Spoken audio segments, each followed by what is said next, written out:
Hey,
Vitthal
समान काळ सार्थक केला त्यांनी धरिला मनी विठ्ठल कीर्तनाचा समारंभ द्वंद्व सर्वथा काळ सार्थक केला त्यांनी धरिला मणी विठ्ठल निळा म्हणे स्वरूप सिद्धी नित्य समाधी हरिनामी काळ सार्थक केला त्यांनी धरिला मणी विठ्ठल विठ्ठला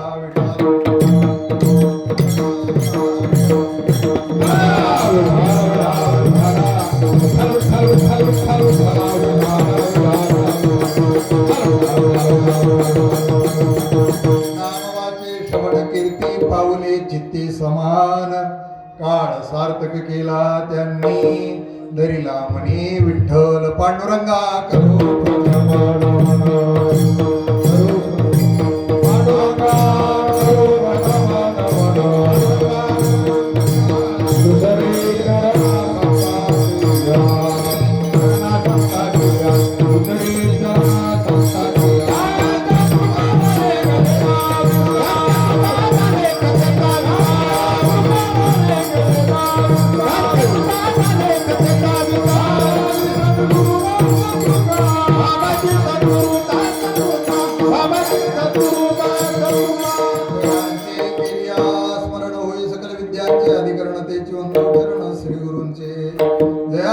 आठवे शब्दसृष्टी अंगवे सारस्वतागवे जीवेसे भावार्थाच्या अवतरवी ती खुणाता चढे संपूर्ण तत्व दाता हृदय आपुले चौफाळवनिया बले वरी बैसो पाऊले श्री गुरूंची ते नमस्कार होण्याता ओम नमो ज्ञानेश्वरा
अत्यंत श्रद्धायुक्त शांतकरणाने मोठ्या भक्तिभावाने आयोजित आणि नियोजित असलेल्या अखंड हरिनाम सप्ताहामध्ये तुमची माझी सद्भावाने जरी उपस्थिती असली तरी तुलनात्मक दृष्टीने अल्पसंख्याकांनी उपस्थिती आहे. आणि असं म्हटलेलं आहे की इंग्लिश भाषेमध्ये एक फार सुप्रसिद्ध अशी म्हण आहे, वेल बिगिनिंग इज हाफ डन.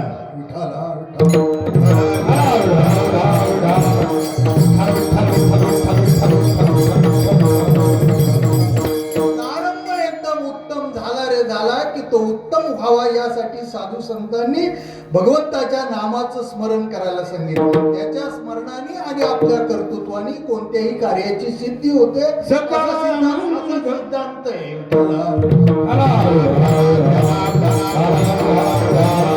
म्हणून संत सांगतात, आता म्हणा सकळ मंगळ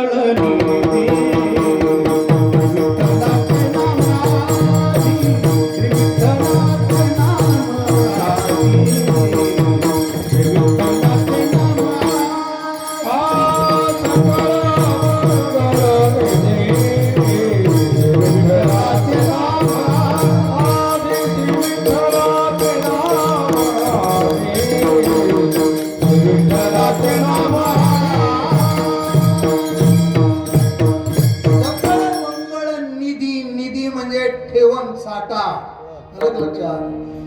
सकळ मंगळाचा जर निधी साठा अगर जर समजायचं जर असेल तर श्री विठ्ठलाचे नामादी म्हणकारे जना, म्हणकारे जना श्री विठ्ठलाचे नाम वाचे. आणि याच नियमाची बांधिलकी स्वीकारून वारकरी संप्रदायामध्ये पहिल्या दिवसाचं कीर्तन हे नाम महात्म्यावरती असावं अशा स्वरूपाचा लिखित आणि अलिखित दोन्ही स्वरूपाचा नियम आहे विठ्ठल.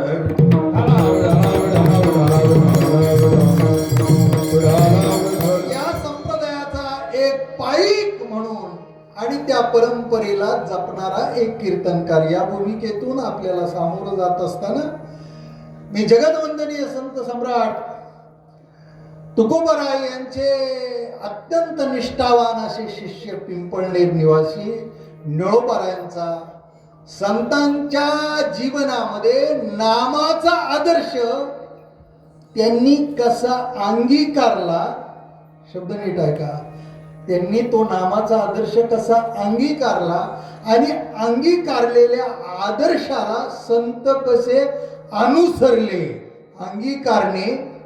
अंगीकारण्याला दुसरा शब्द आहे चांगला साहित्यामध्ये अनुकरण करणे. अनुकरण कोणत्या गोष्टीचं केलं आणि ज्या गोष्टीचं अनुकरण केलं त्या अनुकरणाला संत कसे अनुसरले. अनुसरण आणि अनुकरण आणि अनुसरण समजून घ्या.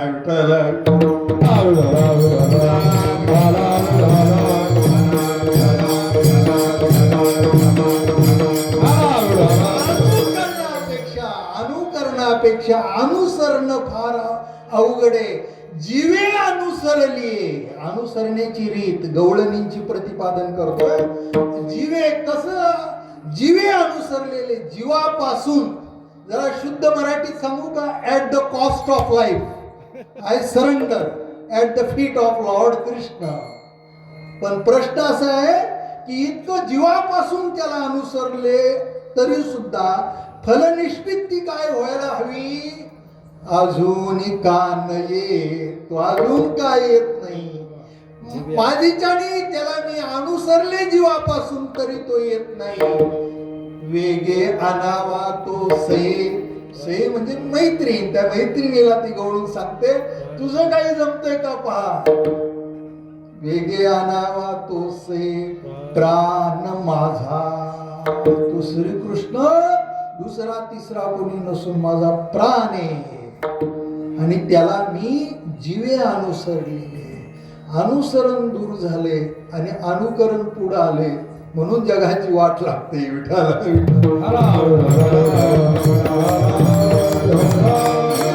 थांबवलेल्या जगतामध्ये साधू संतांचा आदर्श कीर्तनातून प्रस्थापित करत असताना संत साधू कोणत्या तत्वाला,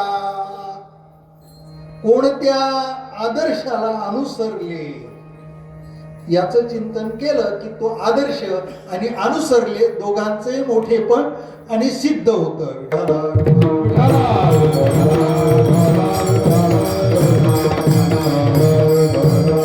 अनुसरण्याची रीत त्यांच्याकडे आली कुठे, याच्यासाठी त्यांच्या समोर आदर्श होते आणि ते हरिनामाचे आदर्श होते. आणि ते आदर्श कुणीतरी काल परवा प्रस्थापित केलेले नव्हते. परंपरा त्याला म्हणतात की ती परंपरा जिथून सुरू होते ना आपल्यापर्यंत येते त्याच्यामध्ये फार मोठा काळ जावा लागतो, अनेक पिढ्या जाव्या लागतात. ही परंपरेची व्याख्या आहे. म्हणजे प्रदीर्घता काळाची आणि स्थळाची जिथे संभवते त्याला परंपरा म्हणतात. आणि ही परंपरा आपल्याकडे जर येऊन ठेपली असेल आणि आपली जर परंपरा आपल्याला ज्ञात जर असेल यथार्थाने तर आणि तरच आपल्याला म्हणण्याचा आणि प्रतिज्ञा करण्याचा अधिकार पोहोचतो. विविधतेने नटलेल्या परंपरेचा पायी होण्याची पात्रता माझ्या अंगी यावी म्हणून मी कधीतरी जमलं तर प्रयत्न करीन.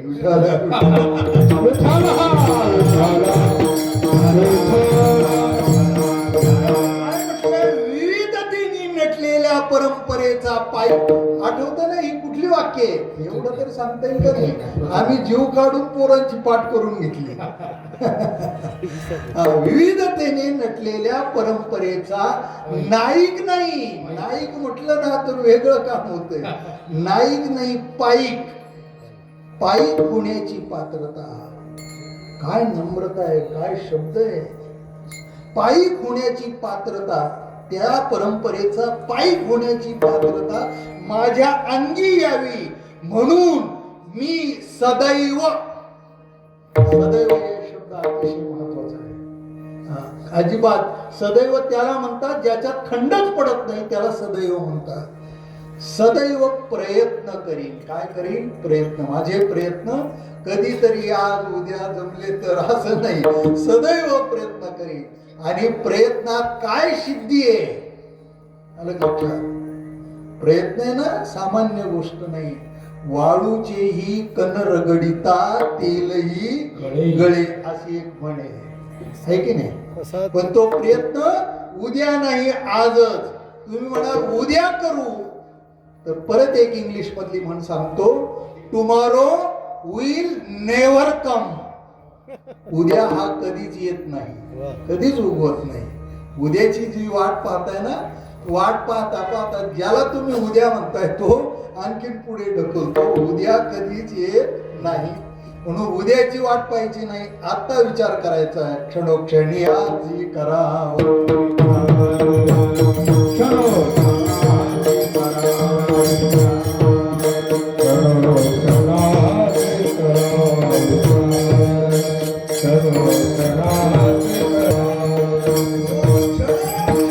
म्हणजे अखंड आणि विचार ज्यांच्या जीवनामध्ये ज्यांनी अंगीकारले ना, त्याचं जीवन तेजस्वी होतं. त्याच्या वाणीत तेज येतं, त्याच्या बोलण्यात, त्याच्या बसण्यात, त्याच्या चालण्यात. तो जाईल तिथे असा ठसाच उमटल्याशिवाय तो राहत नाही.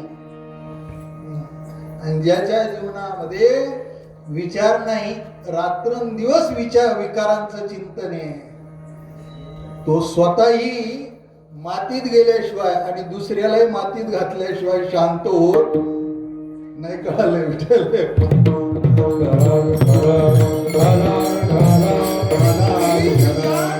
असणारी परंपरा कुठून आली? हरी हरी हरी मंत्र हा शिवाचा, आमचा नाही.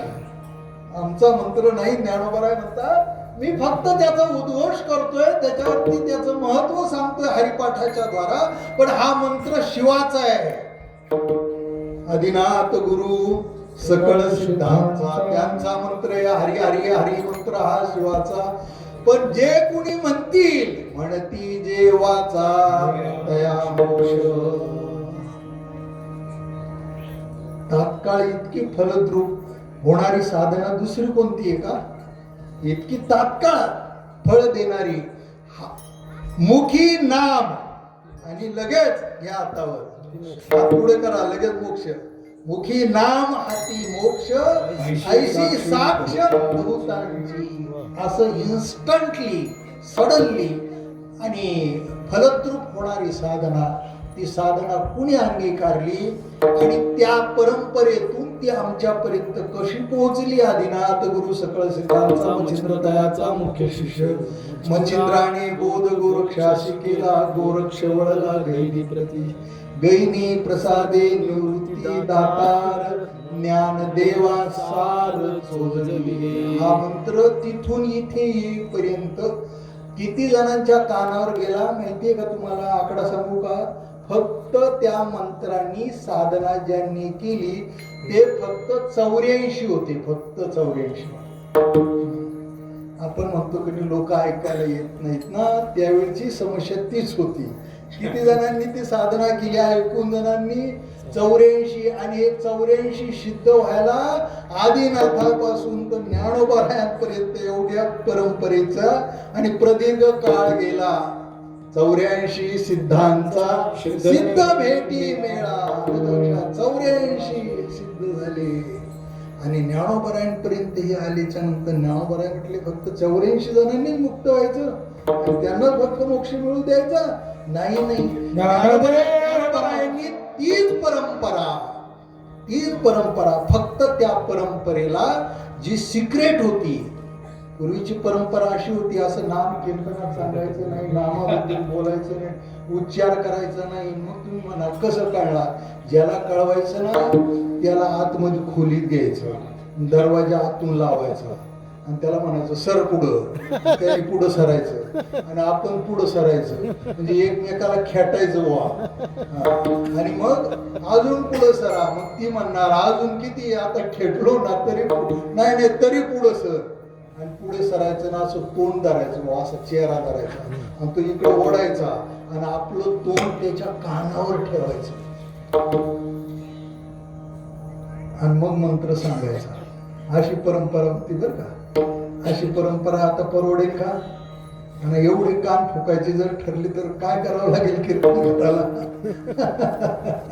ज्ञानोबांनी ह्या अडचणी लक्षात घेतल्या, यातून यांना विकृती जन्माला आल्या येतील हे त्यांना स्वप्न पडलं होतं आणि मग मंत्र सांगायचा. ज्ञानोबांनी फक्त त्या पद्धतीत बदल केला, आलं लक्षात. आणि तोच वारकरी संप्रदायाचा पाया ठरला. ज्ञानोबांनी ते गुप्त असलेला आदिनासापासून आलेला मंत्र प्रगट गुह्य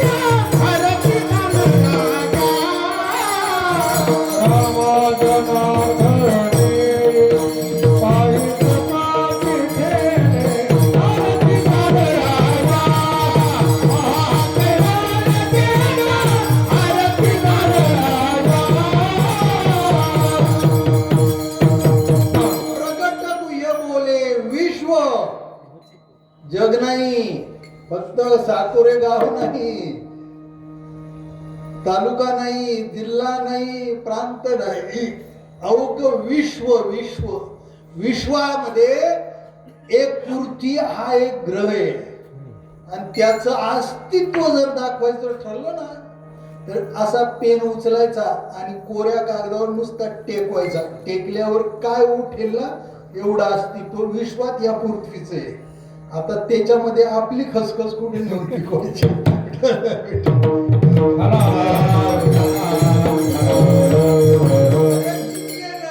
संपूर्ण विश्वाची ब्रह्म केलं असं ते विश्वानं ब्रह्म व्हावं असं तत्वज्ञान प्रगट केलं. आणि ती जी साधना केली त्याच्यासाठी एवढी जबरदस्त साधना, एवढी जबरदस्त ताकद त्यांच्यामध्ये कशाने संचारली गेली, त्याचा उद्गार, त्याचा उद्घोष निळोबरांनी नामवाचे श्रवण कीर्ती,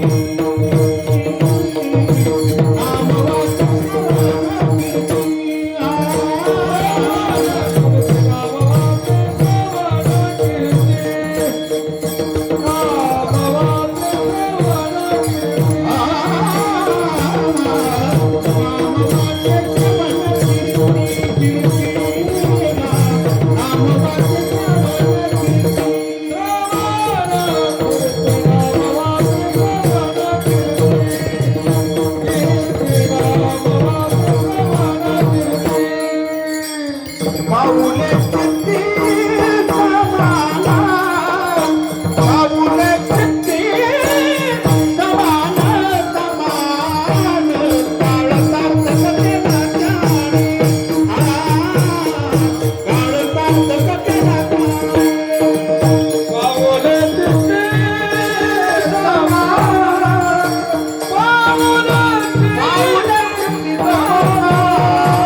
त्यांनी काय केली त्या साधनेला.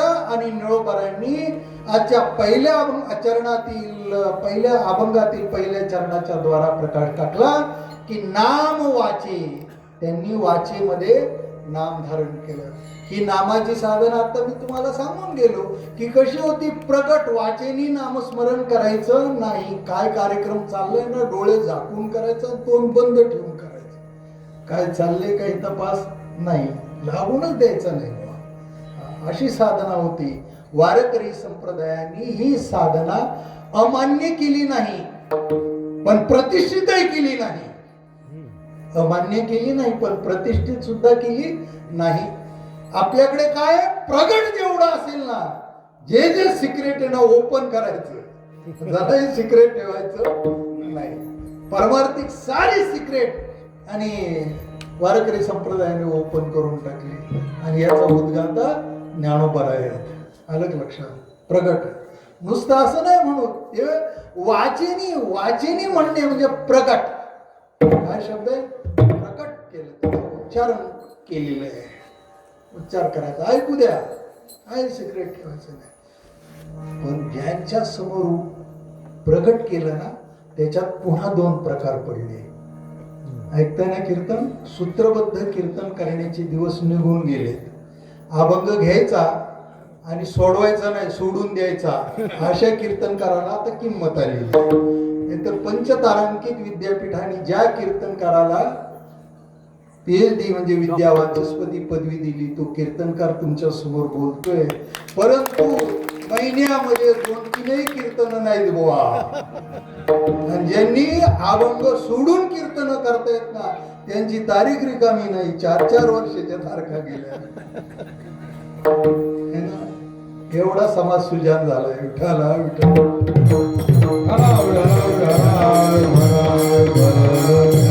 प्रकट केलं खरं, परंतु ज्यांच्या कानावर गेले त्यांचे दोन प्रकार पडले. एक प्रकार असा पडला, आलं का लक्षात? त्याचं गांभीर्य कळालं. जे सांगतायत ना त्याचं गांभीर्य कळालं. तो सांगतोय त्या विचाराचं सौंदर्य कळालं आणि त्या विचाराचं सामर्थ्य कळालं. किती शब्दप्रयोग सांगितले तुम्हाला? 3 प्रयोग सांगितले. एक कळालं, त्या विचारांचं गांभीर्य कळालं. हे विचार असे वाया जाऊन आणि इकडून ऐकले नळी फुंकली सोनारे, इकडून तिकडे असे विचार हे नाही. त्या विचारांना जपलं पाहिजे, हे उतरवले पाहिजे. असा एक गांभीर्याने विचार करणारा वर्ग निर्माण झाला. प्रगटीकरणाचा हा पॉझिटिव्ह परिणाम आहे. तसा निगेटिव्ह सुद्धा परिणाम झाला. म्हटले अहो लय जीव काढीत होता कीर्तनकार, चालायचं बुवा, त्याचा धंदा आहे. तू काय एवढा मनावर घेतो? आज आणि जीव द्यायची वेळ येईल. सगळं मनावर घ्यायचं नसतं महाराजांचं. हे याला गांभीर्य म्हणतात का? याला गांभीर्य नाही. जीवनात हे उतरवलं पाहिजे. हा विचार सामान्य नाही. सांगणारी व्यक्ती कदाचित सामान्य असेल, पण सांगितलेला विचार सामान्य नाही. त्या विचारांप्रती गांभीर्य म्हणजे मराठीत सांगू का, सिरियसनेस. असा सिरियसनेस बाळगणारा एक वर्ग. दुसरी गोष्ट काय केली, त्या विचाराचं सौंदर्य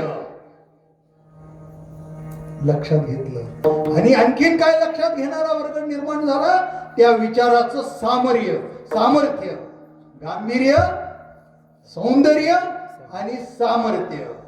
विचारांचं ज्यांना कळालं ते जगात वादळवारी निर्माण करतात. आम्हाला विचारांचं सौंदर्य, विचाराचं गांभीर्य आणि विचारांचं सामर्थ्य आकलन झालं नाही, पण विकारांचं कळालं बुवा. विकार किती होतात.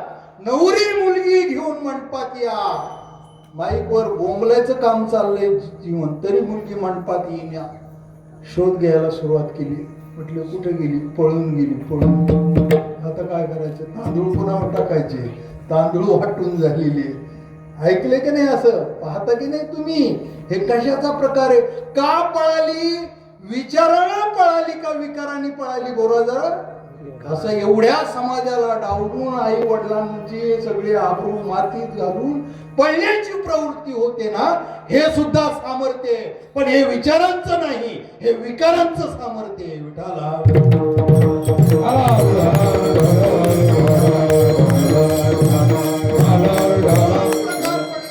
की एका प्रकाराने ते सोडून दिलं, आलं लक्षात. पण दुसरा जो प्रकार होता ना, परिणाम झाला. आणि सांगणारे कोण होते? निवृत्तीनाथ होते.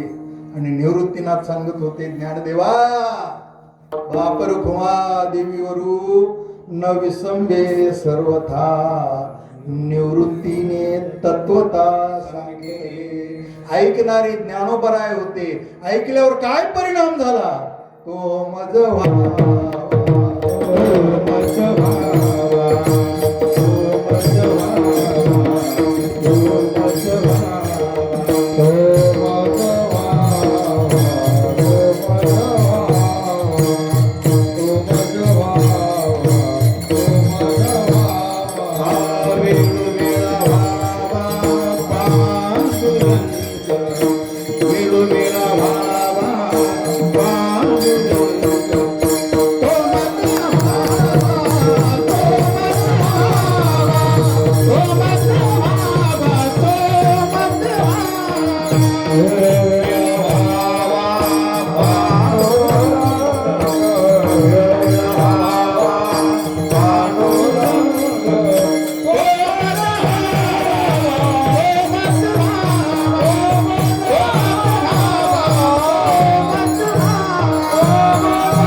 आणि ऐकणारे ज्ञानोबा आहेत. काय म्हणतात? तो मजवा. तुम्ही ज्याचं तत्वता प्रतिपादन केलं तो विचार माझा व्हावा, असं जर करायचं असेल तर त्याचा ध्यास बाळगावा लागतो. आणि म्हणून सांगू का, आपल्याला एखादी वस्तू प्राप्त झाली ना, हे की नाही, एखादी वस्तू प्राप्त झाली रे झाली का, त्या वस्तूशी आपण काय व्यवहार करतो, कसं वर्तन करतो, तिला कसं वागवतो, यावरती त्या वस्तूचं महत्व आपल्याला कळतं. काय कळलं ना, ते अवलंबून होतं. वस्तूचं मूल्य नाही त्याने कमी जास्त होत. तिला चुकीच्या पद्धतीने हाताळली, लक्षात, चुकीच्या पद्धतीने कुठली पट्टी दाबली, कुठली गठ्ठी उतरवली, वाजवली, तर त्याचं मूल्य नाही कमी होणार. मूल्य कुणाच होईल? वाजवणारेच होईल. ठीक आहे, वाजवणाऱ्याला वाजवता येत नाही, लोक असा अर्थ लावतील, आहे की नाही. एखादी वस्तू आपल्याला, परत ऐका, फार महत्वाचं सांगतोय, एखादी वस्तू आपल्याला प्राप्त झाली, एखादी व्यक्ती आपल्याला प्राप्त झाली रे झाली की त्या व्यक्तीच्या प्रती, त्या वस्तूच्या प्रती आपण कसं वर्तन करतो ना, त्यावर त्या वस्तूचं मूल्य नाही. जितकं व्यक्त होतं ना, तितकं ती वस्तू हाताळणारी व्यक्ती आहे ना, तिचं मूल्य, तिची लायकी, तिची पात्रता व्यक्त होत असते. म्हणून एखादी वस्तू आपल्याला प्राप्त झाली. कीर्तन ऐकायला सारखेच फोन येऊ लागले, म्हणून त्या मुलीचं कीर्तन ऐकायला मी गेलो. मुलगी फोन करत होती, सर तुमच्या गावात कीर्तन आहे आणि तुम्ही कीर्तनाला आलं पाहिजे. तसं नेटवर भरपूर ऐकलं होतं, जाण्याची इच्छा नव्हती, पण आता एवढा आग्रह होतो म्हणून गेलो. गेल्याच्या नंतर स्वामी विवेकानंदांचं एक पुस्तक ज्याचं नाव ज्ञानयोग, ते घेऊन गेलो. त्याची इच्छा आली, मला ही सवय आहे की कुणाला तरी काहीतरी भेट देत असताना पुस्तकं जर दिली तर त्याचं मूल वेगळं असतं. मी त्या पुस्तक कीर्तन सुटल्यावर त्या मुलीकडे दिलं. आम्ही सगळे असे बसलो होतो. त्या मुलीने ते पुस्तक असं मांडीवर घ्यावं, त्याच्यामध्ये जरा डोकावं, मला प्रश्न विचारा, सर याच्यामध्ये काय, कसं अध्ययन करायचं स्वामी, असं विचारावं. सूत्रा विचारलं नाही, पुस्तक इकडे ठेवून दिलं असं बाजूला, नंतर उचललं, इकडे ठेवून दिलं, नंतर तिकडे ठेवून दिलं. एवढी हेळसांड वाचली. मी ते पुस्तक उचललं आणि माझ्या बॅगमध्ये, तुम्ही असं कसं काय केलं सर? म्हटलं, you have no right to accept what I have given to you. Vitthal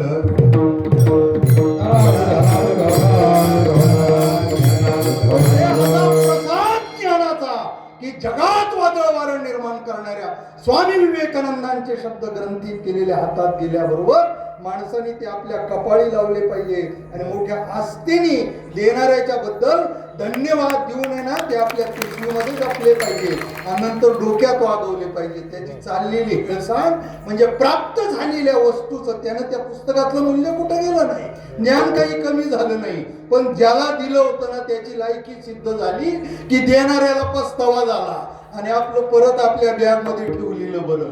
कशासाठी सांगितलं मी हे व्यवहारात घडलेलं सांगण्याच्या पाठीमागचा हेतू असा आहे की एखाद्या वस्तूच्या प्रती, व्यक्तीच्या प्रती आपला कशा प्रकारचा व्यवहार आहे यावरती त्या वस्तूचं मूल्य. उदाहरणार्थ रत्न आहे. अजून एक उदाहरण देतो, म्हणजे हा जरा मांडलेला सिद्धांत अधिक सुलभ होईल. विठाला विठाला ते बाळू मामाची जी मेंढर आहेत की नाही, ती आली एखाद्या गावात की लोक काय करतात, गर्दी करतात ना, तसाच एक चमत्कार एका ठिकाणी झाला आणि एका धनगराला एक खडा सापडला बुवा. असाच चकाकत होता आणि तो उचलला. त्याने उचलल्याबरोबर त्याच्या डोक्यात काय आलं, त्याच्या डोक्यात आलं की आपली ती आवडती मेंढी नाही का, ती जास्त दूध देते ना आणि तिच्यामुळे ही खंडी आहे ना, तिची ही सगळी पैदासन ही खंडी भर मेंढर हिच्यामुळं झाली ना, आपण त्या आत्यंतिक आवडत्या मेंढीच्या गळ्यात हा खडा बांधावा. आणि त्यांनी काय केलं, आता त्याच्याकडे काय, तो सोनाराकडे गेला का, तार घेतली, तार त्याच्यात गुंफला, त्याच्यात असा आवळला इकडून तिकडून असा वाढवा तिडवा, त्यामुळे तो पडणार नाही अशी अवस्था केली आणि थोडीशी शिकाळी केली आणि त्याच्यामध्ये धागा ओवला आणि त्या मेंढीच्या गळ्यात घातला. दिवसभर ती चमकायचा आणि काय सुंदर बाया दिसते म्हणून तिच्याकडे पाहायचा. पण रात्री त्याचा चमत्कार वेगळा. त्या वाड्यावरती लाईट लावण्याची गरजच नाही. ती मेंढी, ती वाडा असतो ना, तुम्हाला माहिती नाही का, अशी ती वाघूर लावतात ना, आतमध्ये लख असा प्रकाश पडायचा. आता एवढा प्रकाश पाहिल्यावर याच्या डोक्यात प्रकाश पडला पाहिजे ना. नाही बुवा, प्रकाश काहीच पडले ना. अहो, लोकांच्या कानावर वार्ता गेली. लोक त्या बाळू मामाच्या मेंढर पाहायला यायची ना, तशी याची मेंढर पाहायला येऊ लागली. काय ही बातमी गावातल्या रत्नपारख्याकडे गेली. रत्नपारखे आडनावाचा नाही, खरोखर रत्नपारखे आडनाव आहे की नाही नारायणगावला, माझे मित्र आहेत ते. सांगण्याचं तात्पर्य रत्नपारखेच्या कानावर गेली आणि त्यांनी आपल्या बायकोला सांगितलं, म्हटलं दुकान सांभाळ, लोक असं असं म्हणतात आणि तू वाडा योगायोगाने आपल्या गावात आता जरा मी पाहून येतो. खड्याचा इतका प्रकाश कसा पडेल. तो तिथे आला आणि त्या सोनाराला म्हणाला, आपलं त्या धनगराला तो रत्नपारखी काय म्हणतोय, अरे बाबा कुठे तो खडा. वा वा, म्हटलं असं करतो का, मी तुला या क्षणी 10,000 रुपये देतो. 10,000 हा खडा मला देतो का. 10,000 याचा अर्थ नक्की ह्या खड्याला काहीतरी मोल असेल असं आता थोडं थोडं डोक्यात येऊ लागलं. ठीक आहे, म्हटलं की आता 10,000 मिळत आहेत, आणखीन काही माणसाची हाव कशी असते, नाही ना, तृप्ती होतच नाही. किती द्या, अलग लक्षात, 4,000चं भरा, 5,000चं भरा, 40,000चं भरा, तरी म्हणतो की कसरच झाली बुवा, आता पुढल्या वर्षी यावं की नाही, तृप्ती होत नाही. तसा तो धनगर, ठीक आहे नाही, कीर्तनकाराच्याच कॅटेगरीतला, त्यामुळे त्याच्या काही ते लक्षात आलं नाही. मग त्याने काय केलं, तो म्हटला नाही ना, छे 50,000 पाहिजे. 50,000 देतो, खडा दे. अलग लक्षात, हा माणूस काहीतरी घासाघीस करेल, जमणार नाही बाबा, 50,000 जास्त होतील, पण लगेच तयार होतो. याचा अर्थ नक्की या खड्याची किंमत अधिक असली पाहिजे. 1 नाही 2 नाही, पृथ्वी मोलाचं रत्न कोहिनूर हिरा तो होता. पण 4-2 लाखामध्ये त्याने तो घेतला आणि ताब्यात आल्यावर काय केलं असेल, असं वरच्या खिशात ठेवलं असेल का, नाही. जो बरोबर एक पेटी नेलेली होती तिच्यात तो ठेवला. बाहेरचा हिरा मेंढीच्या गळ्यातला पेटीत आला. पेटी, ती डबी बरोबर जपून काळजीपूर्वक तो घरात आला. आता घरात आल्यावर कुठेतरी द्यायचं ना, वरती अशी खाऊन देतो ना, अशा बऱ्याच वस्तू आपण खावतो ना, जिथं खावतो त्याला काय म्हणतात, सांगू काय, लव म्हणतात, लवीला.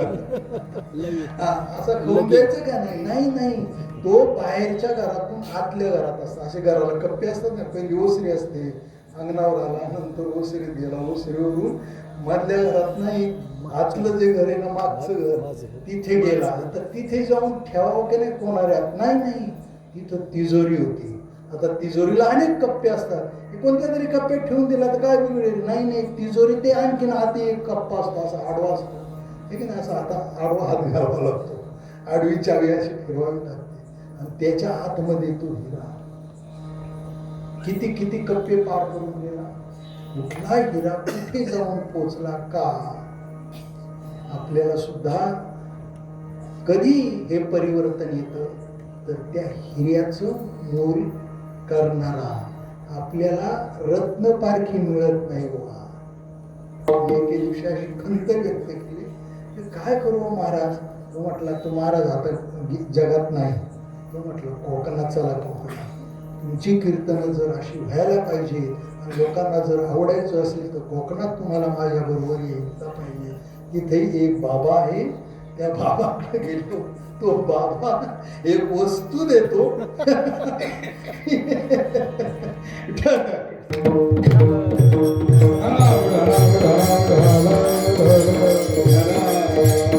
सांगण्याचं तात्पर्य आहे की काय प्राप्त झालं, जे प्राप्त झालं ना ते साधू संतांनी कसं अंगीकारलं. पहिलं त्याला स्थान दिलं आपल्या वाचेमध्ये. आणि प्राप्त कुठं झालं, इथे जे प्राप्त होतं, इथे जे स्वीकारावं लागतं ना ते इथं नाही. इथून जे स्वीकारायचं तो कार्यक्रम सरपंचांनी हा कार्यक्रम सुटल्याच्या नंतर ठेवलाय. स्वीकारण्याची क्रिया आहे ना, शरीरात स्वीकारायचे ना, तर हे स्वीकारण्याचं काम करावं लागतं ना, तो कार्यक्रम यानंतर आहे. पहिला पूर्वीचा काळ होता, पहिला काय पोटोबा आणि मग विठोबा. आता सरपंचांनी बदल केलाय, म्हटले पहिला विठोबा आणि नंतर पाहू पोटोबाचं. विठाला प्राप्त झालेली वस्तू इथली कीर्तनातली इथून स्वीकारायची. कशाने स्वीकारायची, इथून. आणि ही इकडं तिकडं जाऊ नये म्हणून इथून स्वीकारण्यासाठी हे एकच आहे, ठीक आहे ना. पण इथून स्वीकारणाऱ्या गोष्टी दोन आहेत. याचा अर्थच माणसाला तोंड एक आहे आणि कान दोन आहेत. याचा अर्थ त्यांनी कमी बोलायचे आणि अधिक ऐकायचे. घरी दारी ही समस्या. शाळा सुटली का लोक यायची, थोडस पाया पडतो. आमचा पोरगा अजिबात कीर्तनाला जात नाही, पण रात्री तुमच्या कीर्तनात दिसला याचा अर्थ काहीतरी त्याची भावना तुमच्यावर दिसते. तुम्ही आमच्या घरी चला आणि अजून त्याला दोन गोष्टी समजून सांगा. तो काही माझं ऐकत नाही. आता त्याचं ऐकत नाही, माझा किती ऐकणार. माझ्या समोर प्रश्नच पडला. ऐकत नाही. मी म्हटलं त्याला कानाच्या डॉक्टरांकडे न्या, कदाचित त्याला ऐकता येत नसेल. नाही होत तसं काही नाही, ऐकता येतंय. ऐकत नाही म्हणजे काय, बोला जरा. ऐकत नाही म्हणजे ऐकलेलं जीवनात उतरवत नाही, याला म्हणतात ऐकणं. आणि आपलं ऐकणं फक्त एवढंच असते, असं नाही. असं ऐकलं ना तर रात्री काय अनुभव होतं, सकाळी सांगतात, तासाभरात नाही सांगता येणार.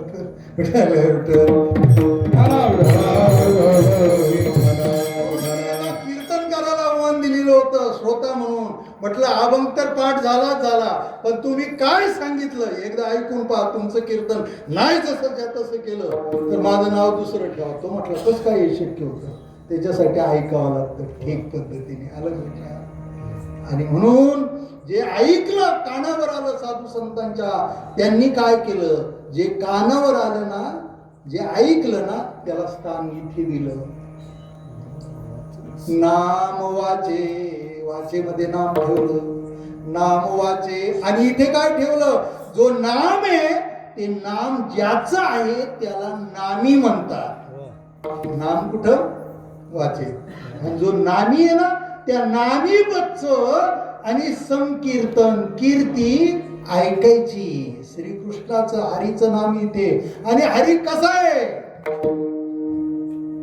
विठ्ठल इथे, परंतु तो कसा आहे, विठ्ठल स्थळी स्थळीवर.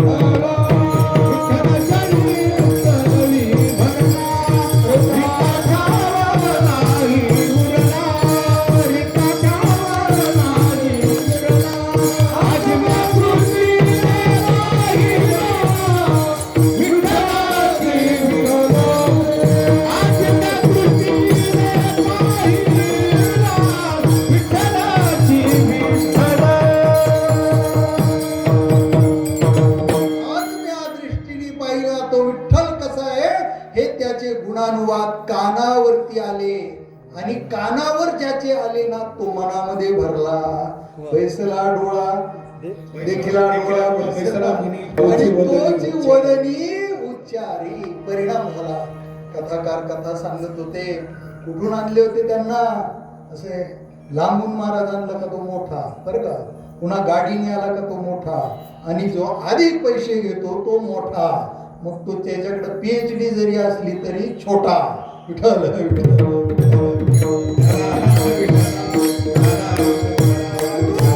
कुठे ती अमरावती? अमरावती कुठे? विदर्भामध्ये. त्या अमरावतीला कार्यक्रम आहे आणि बोलवले ना ज्या कथाकाराला तो वृंदावनवरून आलाय. एक दिवस आणि एक रात्र रेल्वे चालते तेव्हा वृंदावनला माणूस पोचतो की नाही? इतक्या दूरवर असणार ते वृंदावन, तिथून तो आलाय कथा सांगायला. आणि या गावामध्ये रुक्मिणी नावाची एक मुलगी कथेला जायची. आलं का लक्षात? आताची रुक्मिणी कथेला सोडून द्या, सिनेमाला गेल्याशिवाय राहणार. कथेला जाणारी ती रुक्मिणी. रुक्मिणी मी मगाशी पाहिलं बोर्ड चुकला आहे. आलं का लक्षात? रुख ख म्हटलेलं आहे, तुम्ही तिथे ख केले. विठ्ठल रुक्मिणी असं मंदिर टाकलेलं आहे. ख नाही, क ला ख जोडायचा आहे. क कर्वतीतला तो अर्धा पाहिजे. रुक्मिणी असा शब्द पण आपण आहे ना रुख रुख ख म्हणतो. ख नाही, रुख क. विठ्ठल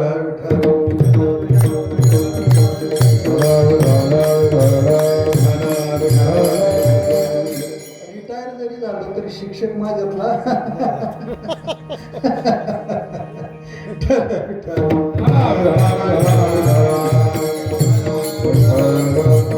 आणि कथा सांगायला ती रुक्मिणी नावाची मुलगी कथा ऐकायला बसली आणि भगवान श्रीकृष्णाचं चरित्र श्रीमद भागवताच्या द्वारा, आणि तो कथा करतो ब्राह्मण सांगतोय.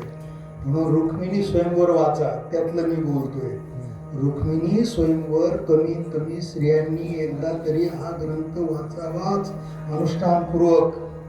आणि तो सांगता सांगता ती मुलगी उपवर झालेली होती ना, तिच्या घरी मागणी येत होती, लग्न जमवायचं काम चाललेलं होतं. आणि अशा अवस्थेत ती कथा ऐकत होती. कथा ऐकता ऐकता ज्याच्याबद्दल कथा सांगितली जात होती त्या श्रीकृष्णाचे गुणानुवाद तिने ऐकले आणि तिच्या मनात भरून गेला. असा श्रीकृष्ण आहे, इतका सुंदर आहे, इतक्या गुणांनी ऐका यशस्वी औदार्य ज्ञान वैराग्य ऐश्वर्य ऐसे गुणवैसाई गुणवरे वसती जेत म्हणून तो भगवंतू. कथाकार सांगत होता आणि सांगता सांगता श्रीकृष्ण कानाच्या द्वारा तिच्या मनामध्ये भरला. आपल्याला नवरा असा असला पाहिजे असं तिला वाटायला लागलं. असं वाटायला लागलं. असं वाटणं आहे ना, चांगला नवरा असावा असं आपल्याला वाटावं लागतं. तो कसा वागतो, काय करतो, पण इकडे आपलं लक्ष नाही. आपण त्याला विचारतो, जा एकांतात जरा बोलून या तुम्ही. मग तिथे गेलं, तुम्हाला गाडी आहे का, फोर व्हीलर आहे का, तुम्हाला फ्लॅट आहे का चांगला, मुंबईला आहे का, तुम्हाला पगार किती मिळतो, त्याची पावती दाखवतं का, जरा स्लिप दाखवतं का. आणि मग आपलं धोरण असतं म्हणजे सगळं बाह्य पाहायचं. आतला कसा आहे असू द्या, तिकडे रोज दूषित असला तरी त्याचा नाही चौकशी करायची, की नाही.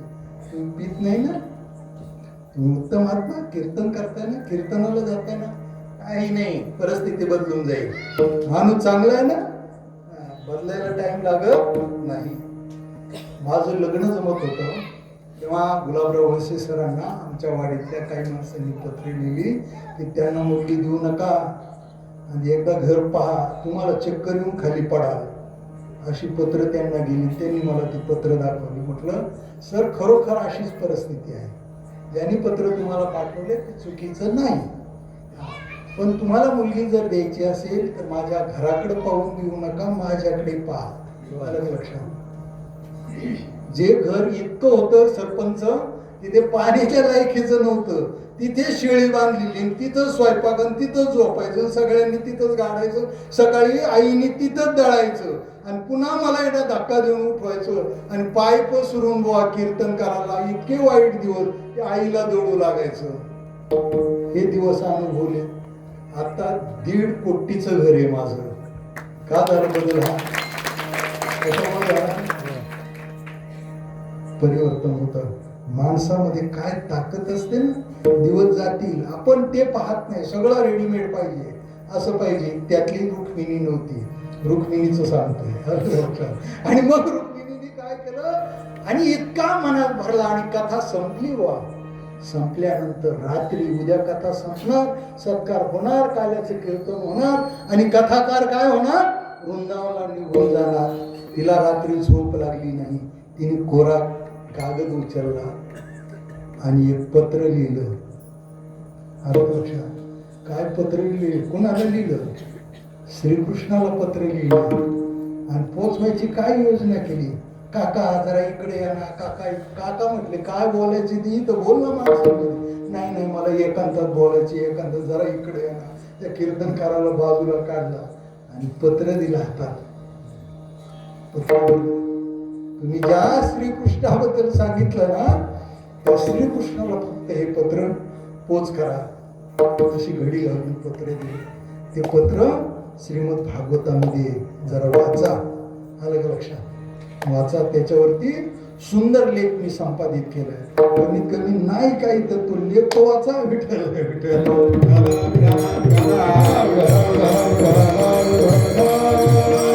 कृष्णाला पत्र जाऊन पोहोचलंय आणि त्याच्यामध्ये कालावधी लुटून गेला आणि घरच्यांनी त्या मुलीचं लग्न निश्चित केलं. कुणाशी? शिशुपाळाबरोबर. गंध लागला बा इकडं. आणि पत्रात काय लिहिलं होतं, भगवान तुमची कथा ऐकली मी. कथा आमच्या गावामध्ये कथाकार आला आणि त्यांनी कथा ऐकली. त्या कथेचा परिणाम माझ्यावर असा झालाय की तुमच्या वाचून एक क्षण जात नाही. सारखे डोळ्यासमोर तुमचं ते मयूर पुच्छ दिसतंय, ते गुच्छ दिसतोय आणि तुमची ती बासरी दिसते, तो आवाज मला ऐकू येते, ते सुंदर तुमचं रूप मनामध्ये भरले. माझा लग्नाचा इथे कार्यक्रम जमतोय.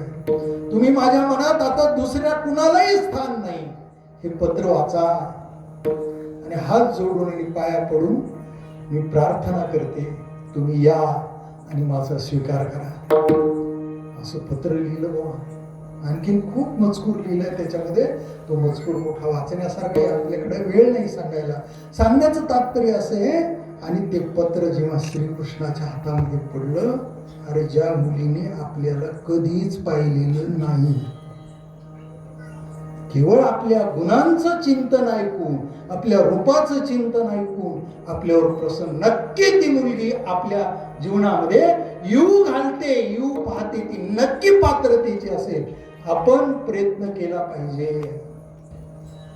आणि इकडे नवरा निघालाय बाबा, मिरवणूक निघाली. आता तांदूळ पडण्याची वेळ आलेली आहे आणि ती ध्यान शिशुबाळाचं नाही करत, येणाऱ्या नवऱ्याचं नाही. भगवान पत्र मिळालं नाही की काय? तुम्ही ते वाचलं नाही की काय? का ब्राह्मण लेट झाला? विसरला का काय ते पत्र द्यायला? चिंता करते. आणि आकाशातून रथ खाली उतरला बुवा. त्यांनी त्या रथामध्ये श्रीकृष्ण होता, जवळ गेला आणि रुक्मिणीला असा हात दिला आणि आपल्या रथात बसवलं आणि रथ वायू वेगाने आणि वृंदावनकडे निघून गेला.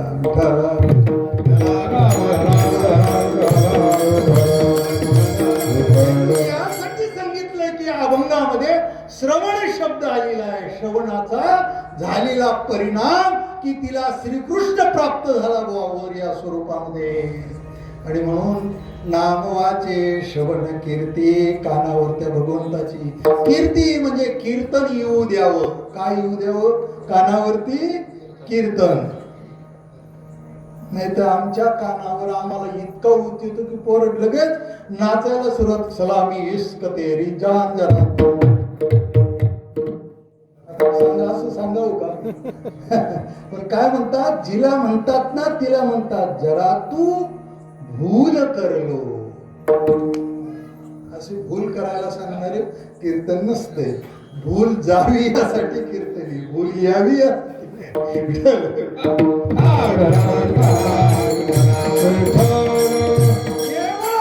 नामाचं स्मरण केलं आणि त्या नामीची कथा कीर्तन कानावर येऊ दिली. एवढी साधना करून थांबले नाही. अलग लक्षात. पाऊले चित्ती समान, त्या श्रीकृष्णाची पावलं, त्या विठ्ठलाची पावलं आपल्या हृदयामध्ये धारण केली. नामाचे श्रवण कीर्ती पाऊले चित्ती समान, यासाठी असे जे आहेत ना, त्यासाठी काय केलं? ऐकण्यामध्ये आणि जे ऐकले त्याचा उच्चार करण्यामध्ये, नामाच्या चिंतनामध्ये त्यांनी आपला काळ घालवला. अभंग काळ सार्थक केला काळ सार्थक केला काळ सार्थक केला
कीर्तन श्रवण केलं म्हणजे कीर्ती श्रवण केली आणि त्या कीर्तनाचं वर्तन करण्यात काळ समर्पित केला. आम्ही कीर्तन श्रवण करतो पण कीर्तनाचं वर्तन करत नाही. म्हणून कीर्तन करून लोक म्हणतात कीर्तनाने समाज सुधारला नाही आणि तमाशाने बिघडला.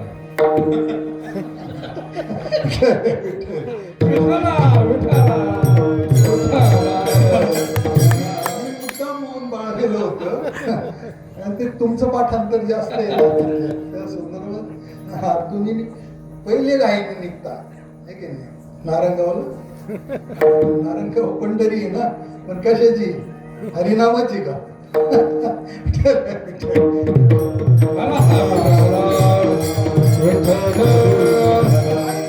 नाव आहे नारायण आहे की नाही. नारायण नारायण हेच गाव आहे. त्याला तमाशाची पंढरी कशी काय तिथे? त्या तमासगिरांचं चुकत नाही. ती पंढरी व्हावी ना आपले प्रयत्न आहेत. अलग लक्षात. आपल्याला तमाशा हवा आहे मग तो आयुष्याचा तमाशा झाला तरी हरकत नाही. आणि इतकी माणसं इतकी ऊज येतात. त्या म्हाळुंगे गावामध्ये मी 22 वर्ष सर्व्हिस केली आणि त्या गावामध्ये पोळा फार मोठा असतो. तुम्हाला माहिती आहे ना, अख्ख्या पुणे जिल्ह्यात नाही होत असा पोळा म्हाळुंग्याचा असतो. बैलांची मिरवणूक असते आणि 3 दिवस शाळेला सुट्टी असते आणि 3 दिवस आहे ना मग आम्ही घरी मनसरला. मनसर माझं गाव ना.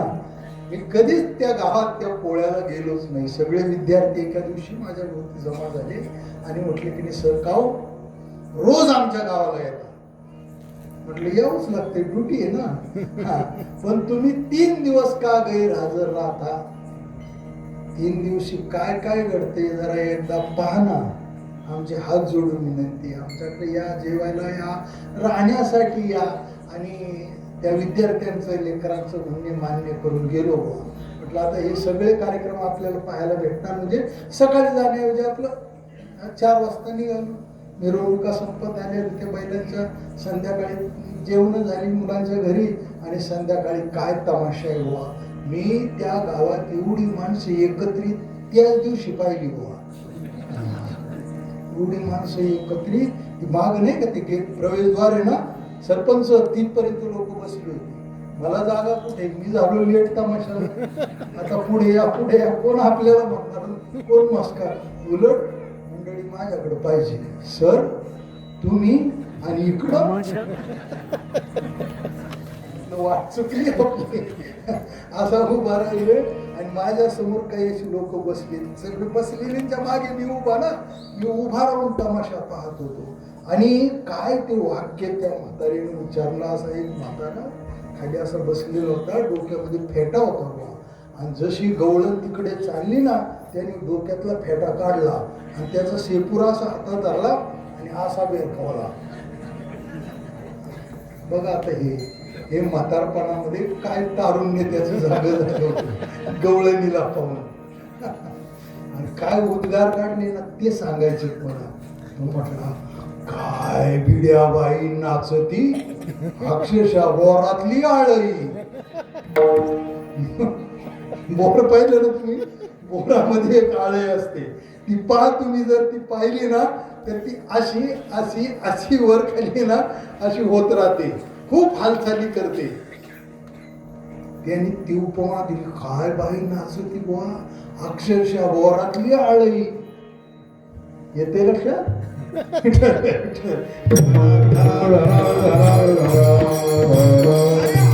कार्यक्रमांचं आयोजन नाही तर त्यांनी काय केलं, आपला काळ कीर्तन जे ऐकलं, तमाशा नाही, कीर्तन ऐकून आपल्या जीवनामध्ये रात्रंदिवस त्याचं वर्तन केलं. वर्तन समाज का बदलत नाही, वर्तन करत नाही म्हणून बदलत नाही. आणि का वर्तन करत नाही तर समाजासमोर कोणतं वर्तन करावं अशा प्रकारचा आदर्श कीर्तनकार प्रस्तुत करत नाही. मग काय प्रस्तुत करतात, बोलाचीच कडी, बोलाचा चिंता. कीर्तनकारांनी काय प्रस्तुत केलं पाहिजे, आम्ही बिघडलो तुम्ही बिघडा, आम्ही बिघडलो तुम्ही बिघडा. आम्ही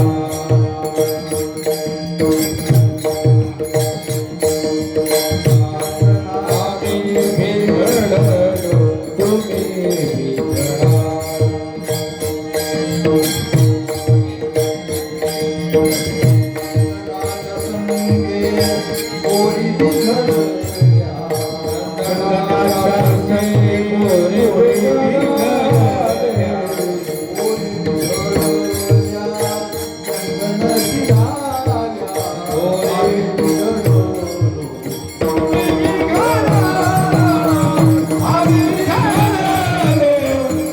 बिघडा.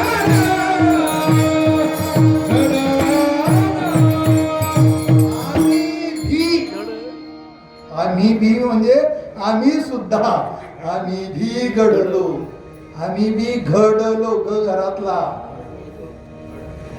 आम्ही भी घडलो तुम्ही भी घडाला. अरे आम्ही घडलोय, ज्या विचारांनी साधू संतांच्या विचारांचं अध्ययन श्रवण करून आम्ही घडलो, तुम्ही सुद्धा घडाना घडाना. अरे घडवण्यासाठी हा सगळा उद्योग आहे. आणि म्हणून दोन गोष्टींकडे लक्ष द्या. आमचे मित्र आणि या गावाचेच नाही तर उभ्या तालुक्याचे भूषण, सामाजिक कार्यकर्ते, राजकीय जीवनाचं अधिष्ठान ज्यांच्या जीवनाला असून सुद्धा सांस्कृतिक वारसा ज्यांना लाभले ते अशोकराव सरपंच आणि कीर्तनात आहे. म्हणून सांगतो, हे चित्र आहे ना, याचा मी साक्षीदार आहे. पूर्वी मंदिर कसं होतं त्याही वेळेला मी कीर्तन केली आणि आताही कीर्तन करतोय. हा सगळा बदल आहे, हा सत्तेने घडलेला बदल आहे. योग्य माणसाच्या हातात सत्ता दिली तर बदल घडतो. सत्तेने बदल घडला. काय छत्रपती शिवाजी महाराजांना पाहिल्याबरोबर अत्यासा मानाचा जो मुजरा करण्याची वृत्ती झाली आणि सगळा शिवकाल डोळ्यासमोर सरकला. काय वास्तू, काय सुंदर. अरे इतकं सुंदर देखणं वास्तू मंदिर सांगा कोणत्या गावामध्ये, सांगा बरं, येईल काय सांगता.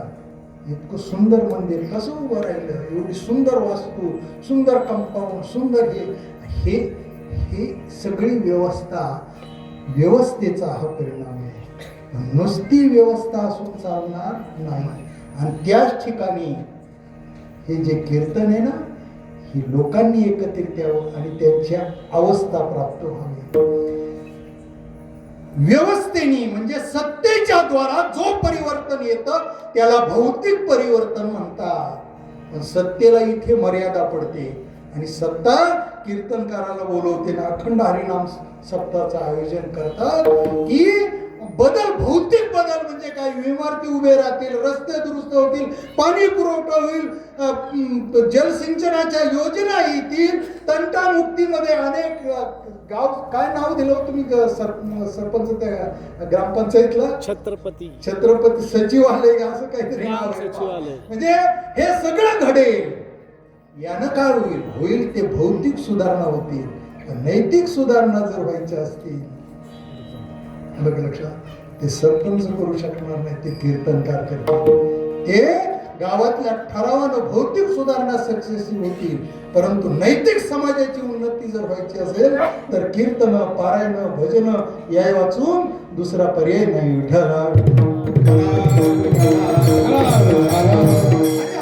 सगळा विचार करून हे नैतिक परिवर्तन सत्याने घडतं आणि भौतिक परिवर्तन सत्ता घडवते. आपल्याला सत्ताही हवी, पण कशासाठी पाहिजे, कशासाठी पाहिजे, सत्यासाठी. एक नगरसेवक होताना परवा मी खाजगीत विचारलं किती खर्च झाला, म्हटलं कशासाठी विचारता, नाही आता माझ्या अंगात येऊ लागले, म्हटलं रिटायर झाल्यामुळे की एकदा पाहूच आपण आपल्याला तपासून. म्हटलं नका नका, तुमच्या हातात मी पाया पडतो, नाही तर लोटांगण घालतो, तुम्ही या फंदात पडू नका. लोक तुम्ही कीर्तनकार म्हणून तुम्हाला आहे ना सगळ्या ताकदीनिशी पाडतील. म्हटलं मग तू कसा सक्सेस झाला ते सांग ना. म्हटलं 7 लाख रुपये गेले, 7 लाख रुपये वाटायला गेले, हा तेव्हा निवडून आले. नाही कळालं का, घ्या 1000च नाही नाही 5000 पाहिजे, 5 माणसं आहेत ना घरात, येते लक्षात. आणि जे दिले ना त्याच्यावर काय लिहिले पाहिलं का नाही, का नुसत्या नोटा वागवता, त्या नोटावर काय लिहिले माहितीये, सत्यमेव जयते. सत्ता कुणीकडे चालली, ज्या सत्तेला सत्याची जाण नाही आणि जी सत्यमेव जयते अशी जाड गमावलेली मतदार मंडळी. जे नेते जन्माला घालतात ते सर्वेषु बेजबाबदार असतात. लक्षात घ्या, लोकशाहीमध्ये माणूस विकला जातो आणि विकत घेतला जातो, हे लोकशाहीतलं प्रचंड मोठं अपयश आहे.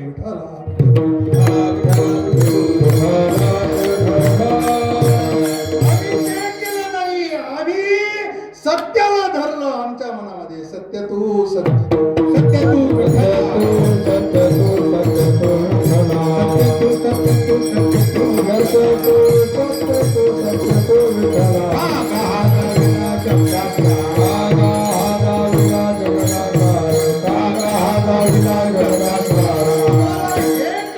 सत्या परता नाही धर्म, सत्य हेच परब्रह्म.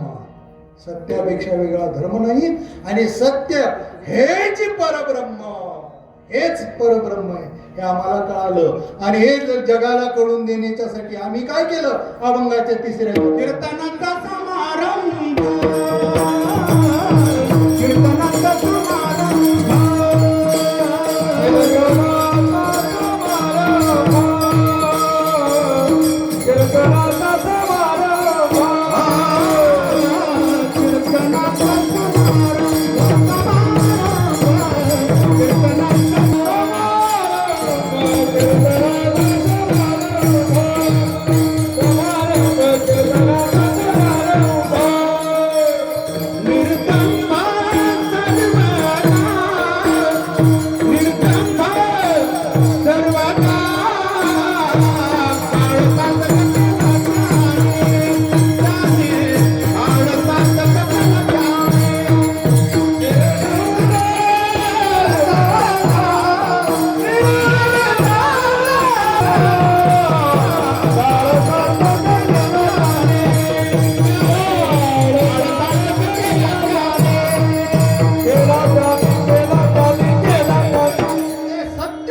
न हो गबाळाचे धनी. ती आमच्या मनामध्ये सत्याची जी प्रतिष्ठा आहे ते सत्य जगामध्ये रुजवण्याच्यासाठी आम्ही काही कार्यक्रम केले. महाराज म्हणतात काय केले त्यांनी कार्यक्रम? कीर्तनाचा समारंभ. आता काय चाललंय? हा कीर्तनाचा समारंभ. पण तो करत असताना आमची भूमिका कोणती राहिली? ती ही राहिली की निर्द्वंद्व सर्वथा किंवा निर्दंभ असा शब्द. दंभ म्हणजे काय? दंभ म्हणजे गर्व. दंभ म्हणजे काय? मिथ्याचार. हे त्याच्यापेक्षा जास्त भासवायचं. आणखी तुमच्या भाषेत सांगू का? अंगापेक्षा बोंगा करायचं. जास्त भासवायचं. कुणीतरी मी कुणीतरी मी असं सांगायचं. काही सांगायची गरज नाही. पण कीर्तनात उभं राहिलं का हा आपल्याला वॉन्टेड इतके. रात्री मराठवाड्यामध्ये होतो. रात्रभर प्रवास केला आणि मी इथे आलो. उद्या मला हैदराबादला जायचे. तिथे कीर्तन आहे. आता हे सांगायचं काय? कीर्तनातला विषय आहे का? पण सांगायचं आय एम मोस्ट वॉन्टेड. याला काय म्हणतात? याला दंभ म्हणतात. हे कशाला सांगितलं बाबा? अरे आम्हाला तुम्हीच नाही विचारत. आम्ही मराठवाड्यात कीर्तन करतो. मराठवाड्यातून रात्रभर गाडी चालली कीर्तन करून. तेव्हा सकाळी कालेला पोचलोय आणि आता संध्याकाळी विमानाने. काय सकाळी कसं सांगायचं कीर्तन? विमानाने जावं लागेल कारण हैदराबादला कीर्तन आहे ना संध्याकाळी माझं. कसं इम्प्रेशन मारायची भाषा आहे कळाली का? आणि रात्री नगर होताना पडलेला असतोय.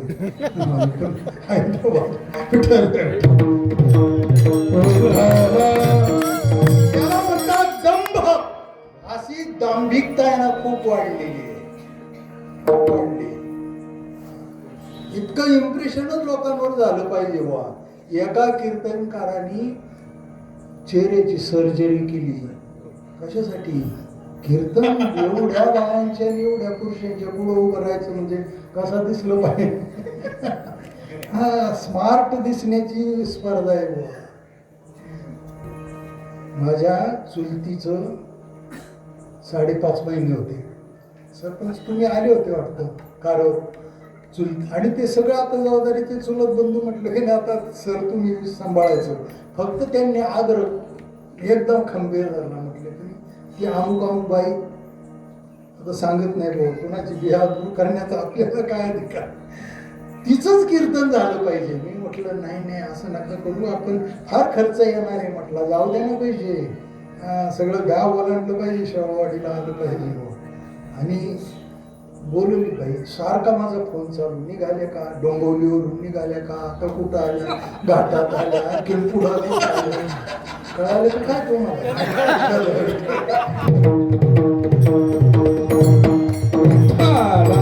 अहो 9 वाजता आता बाई आली. आता आल्याच्या नंतर थोडा चहा पाणी म्हणजे अर्धा तास जाणार कारण थाप गर्दी जमली. सगळा मंडप आऊट झाला. वा एवढी लोक जमलेली. आता काय करावं म्हटलं ताई चहा पाणी किंवा एखादी 2 सफरचंद खावा आणि लगेच कार्यक्रमाला उभे राहा बरं. अरे उभं होणार लोकांना त्रास होणार नाही का? तर आपण कीर्तन करून नंतर नाही म्हटली सर अर्धा तास लागेल. कीर्तन सुरू करायला अर्धा तास. आता 9ला तुम्ही पोहोचले अर्धा तास कशाला लागेल? ड्रायव्हर म्हटलं जास्त बोलू नका सर. तुम्ही घाई केली म्हणून बाई घाई करतील असं नाही. बाई म्हटली सेपरेट रूम पाहिजे. मला वाटलं की काहीतरी साडी व्हिडिओ वगैरे बघून आता प्रवास केलाय ना असा कार्यक्रम असेल ना. बाई तयार होऊन आली. ड्रायव्हर म्हटला ही जी मेकअप केली ना याच्यापेक्षा स्टँडर्ड दुसरी मेकअपच्या जगात नाही. कशासाठी सांगितलं मी याच्यासाठी सांगितलं आम्ही कुणीतरी आहोत विशेष. आविर्भाव समाजात अभिव्यक्त करून कीर्तन करणं याला म्हणतात दंभ. आम्ही कीर्तन केली. साधू संतांनी कीर्तन केली. ती अशी केली. कीर्तनाचे समारंभ आयोजित केले आणि असं म्हटले तुम्हाला ना ओव्या ऐकवल्या ओव्या आणि आता शिव्या ऐकवल्या जातात आणि तरी लोक गर्दी करतात. हे ते लक्षात कशासाठी आम्ही हे केलं? निर्दंभ सर्वथा. ज्ञानोबरांची एकच ओवी सांग प्रभू तुम्ही महेशाच्या मूर्ती, मी दुबळा तशी भक्ती. माझं कीर्तन चाललंय, तुम्ही साक्षात शिव स्वरूप आहात. तुम्ही जनता ही जनता नाही, हा जनार्दन आहे. आणि या जनार्दनाची उपासना मी कीर्तनातून करतोय. याला म्हणतात निर्दंब सर्वथा. कीर्तनाचा समारंभ निर्दंब सर्वथा. याचा परिणाम काय झाला माहितीये? निळा म्हणे स्वरूप सिद्धी.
स्वरूप सिद्धी. ते स्वरूपाला काय स्वरूप आहे आपलं? मी वासुदेव तत्वता. या स्वरूपाला ते प्राप्त झाले आणि हरिनामानं त्यांना समाधी लागली. समाधी हरीची. समाधीचे प्रकार दोन आहेत. एक हरीची समाधी आणि दुसरी योग्याची समाधी आहे. ही योग्याची समाधी सिद्ध होण्याच्यासाठी आसन फिट लागतं. असं खंबीर असं आसन घालावं लागतं. गोरक्षनाथाने 12 वर्ष आसन मोडलं नाही बुवा. आणि आपली 84 आसनं झाली कीर्तन सुट्टीपर्यंत. कशी काय समाधी लागणार? अहो शरीरच स्थिर नाही, सारखं हालात ते शरीर कसं काय हो मागे. आणि माणसं हळू त्या शरीराचं ऐकतात. ज्ञानोबराय म्हणतात इंद्रिया सवडी लपू नको. हळू माग सरतो आणि खांबाला टेकून घेतो. घेतो की नाही? कीर्तन ऐकता ऐकता स्वतःच ऐकतात. नाही नाही, आसन स्थिर लागतं. यम नियम प्राणायाम प्रत्याहार ध्यान, आपलं धारणा ध्यान आणि समाधी अशी अष्टांग आहेत. ही अष्टांग योगाची शेवटची स्टेप आहे. आणि या सगळ्या गोष्टी होत असताना पहिल्याच 1-2 गोष्टीमध्ये फेल होतात माणसं. तर कधी ती समाधी, योग्याच्या समाधीबद्दल बोलतोय, याच्यासाठी एकांतात जावं लागतं. आणि आपल्याला जराही दुसऱ्या वाचून करमत नाही.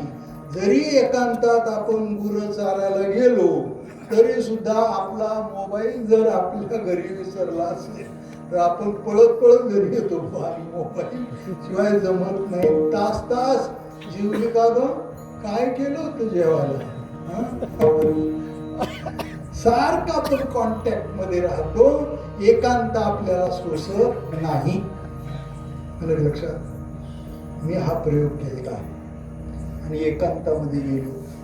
आमचं मंदिर आहे ना देवीचं, कळंबा देवीचं शिववाडीला, तिथे मी अभ्यास करायचो. आणि त्याच्या बाजूला असा मोठा डोंगर आहे. रात्री डोंगरावर गेलो बा. आणि अमावस्येच्या रात्रीला सिद्धी प्राप्त होते असं मी ऐकलं होतं. म्हणून अमावस्येची रात्र काढली. डोळ्यात तेल घातलं ना तरी दिसणार नाही एवढा काळा अंधार. किती वाजता गेलो? 4 वाजता गेलो. 5 वाजले, 6 वाजले, सूर्य बुडाला ना. सूर्य बुडाल्याच्या नंतर काय झालं? अंधार होऊ लागला. 7 वाजले, 8 वाजले. आणि जेव्हा का असा रट्टा लागलाय त्या रातकिड्यांचा वा, एकाचा आवाज थांबला का दुसऱ्याचा सुरू, दुसऱ्याचा थांब. आणि मी तिथं बसलो तपाला. 9 वाजले, 10 वाजले, 11 वाजले. म्हटलं महाराजी का तुला? माझं मन सांगायला उत्तर खाली तर पडत त्या दगड गोठ्यात आदळत आदळत खाली मंदिरात आलो अंथरून टाकलं आणि डोक्यावर पांघरून घेऊन झोपी गेलो. आपल्याच्याने हे जमणार नाही. एक रात्र आणि एकांत सोसेना हे ज्ञानोबरायांनी ओळखलं होतं. म्हणून समाधी हरीची समसुखी हरी हरी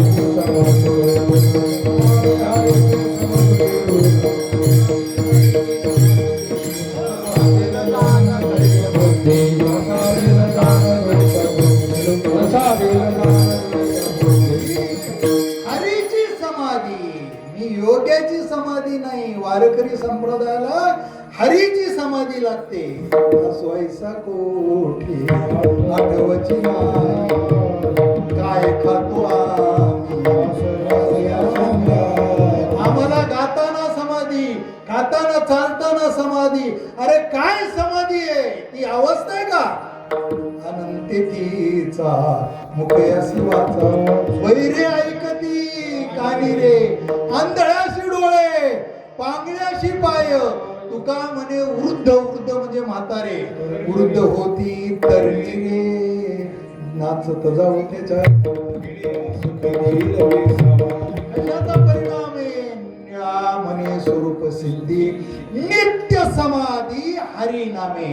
ही हरीची समाधी. ज्ञानोबरायांनी काय केले? बाबा बाळ छंद आहे की नाही? समाधी कीर्तन करीतो बाबा बाळ छंद. समाधी ज्ञानोबरा वैसला निर्वाण बाबा बाळ छंद. कथा कीर्तन करीतो बाबा बाळ छंद. कथा कीर्तन नामस्मरण चाललंय.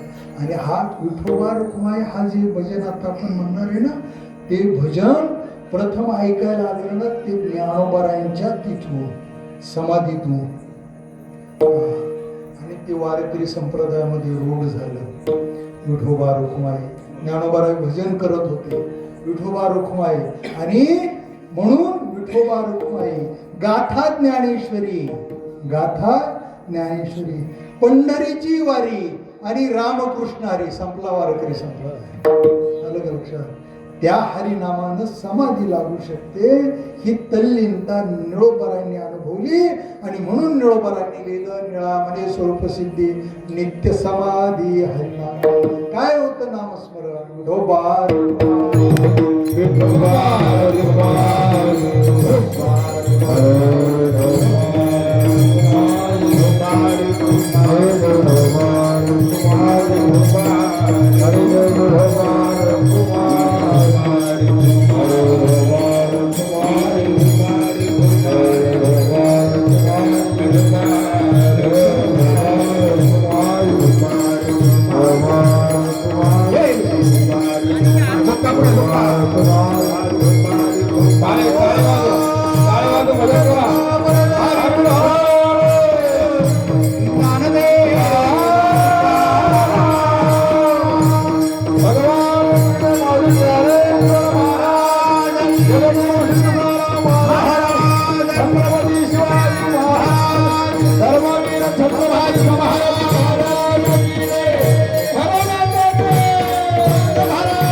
ज्ञानेश्वर